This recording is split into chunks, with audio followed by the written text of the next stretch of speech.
As you know, it's Veterans Day here in the U.S., when we remember those who have served in the armed forces. Not to be confused with Memorial Day, which honors those who have died in service to our nation. Elsewhere, like in Britain and Canada, today is Remembrance Day, which is more like Memorial Day, a tribute to the fallen.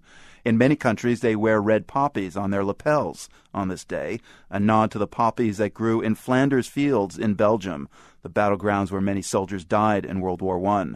And since we're on the subject of remembrance and Flanders fields, let's start by remembering someone who died, Leonard Cohen, age 82. In just a couple of minutes, some of his music and a story of his performance for Israeli troops during the 1973 Yom Kippur War. First, though, the voice of Leonard Cohen, for my money, one of the most evocative sounds ever in music. This is it in its pure form, Cohen reciting the famous World War I poem In Flanders Fields, written by another Canadian, John McCrae, in 1915. This is courtesy of Legion magazine.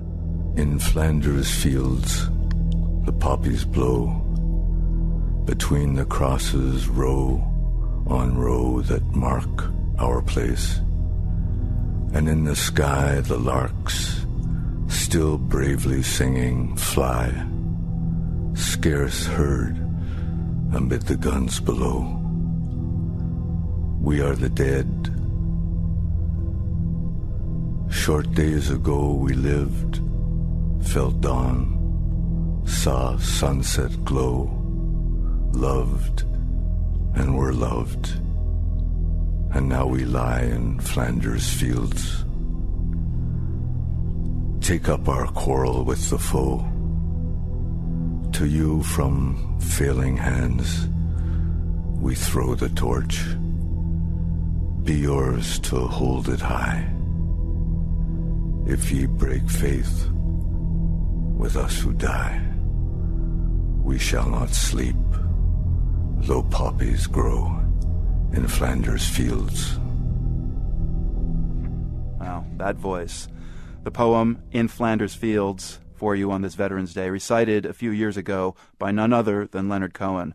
Of course, it's Cohen's distinctive sound and style as a musician that we'll remember most. I asked my father, I said, Father, change my name. Yeah, it's a tough one. We have to add Leonard Cohen to the list of iconic musicians who've left us this year. Prince, David Bowie, Alan Toussaint. Cohen's name is often mentioned alongside a small circle of songwriting masters like Bob Dylan, Joni Mitchell, and Paul Simon. But Cohen managed to penetrate the rest of the world like no other. And one place that Cohen is revered is Israel. Most people believe he wrote this song, Lover, Lover, Lover, during a trip there in 1973. Yes, and lover, lover, lover, lover, lover, lover, lover, come back to me. Earlier today, I spoke on the phone with Israeli singer Oshik Levi from the city of Herzliya. I mean, you're a key part of the story of how Leonard Cohen went to the Sinai to sing for Israeli troops in 1973. That was during the Yom Kippur War. But first, tell us how you actually met him, because he was in a cafe and you saw him, right, in Tel Aviv? Yeah.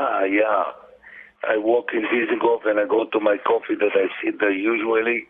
And suddenly I see Leonard and another friend of mine is an actor sitting there, and I ask him, excuse me, Mr. Leonard, what are you doing here? He said that the Jewish people were in the war and I come to help. When he wants to go to work in the kibbutzim to help, I said, leave the kibbutzim, you are a singer, I take you to perform. And he said, no, my song is very sad and very quiet. Anyway, I convinced him to come with me. And I invited another friend of mine, Mati Kaspi, is a great musician. And I got to the stage, it's full of 1,000 soldiers, pilots all over. And I said, listen, guys, I have a surprise for you. Mr. Leonard Cohen is here. All the audience shout. And he's very excited. And Mati Kaspi go and play with him together. And it was a very big surprise for them. Yeah. And after that, they want another show. So between the two shows, he wrote there the song, Lover, Lover, Lover, Come Back to Me. Mm. And he tells the story in this song. And since that two performed that day, after we go down to Sinai and we perform between 6 and 8 performances a day. And I tried to make it very convenient for him, maybe sleep in one room in the base. And he said, no, I want to sleep with all the soldiers.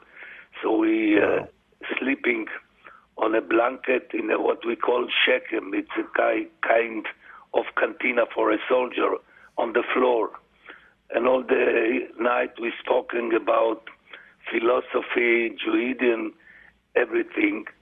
And after that, every day we perform between 6 and 8 perform a day to the artillery and the Navy and the Air Force. And he asked each of them where we perform, how is it? I want to be a soldier. I want to be in the Air Force.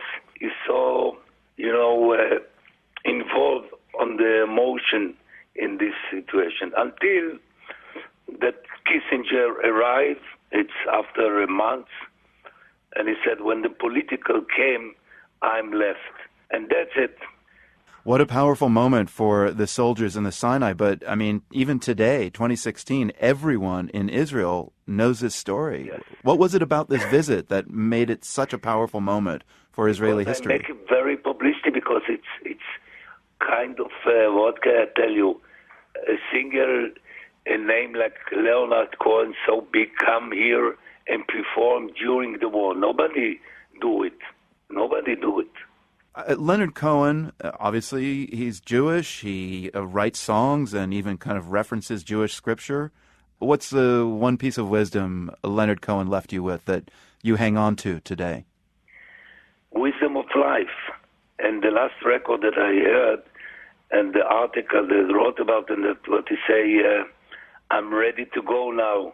And he put some Hebrew word, Hineni, my Lord, I'm going. And Leonard Cohen is one of the stars in the sky that I remember. Oshik Levi, thank you very much for speaking with us and remembering Leonard Cohen with us. Shabbat Shalom. Shabbat Shalom.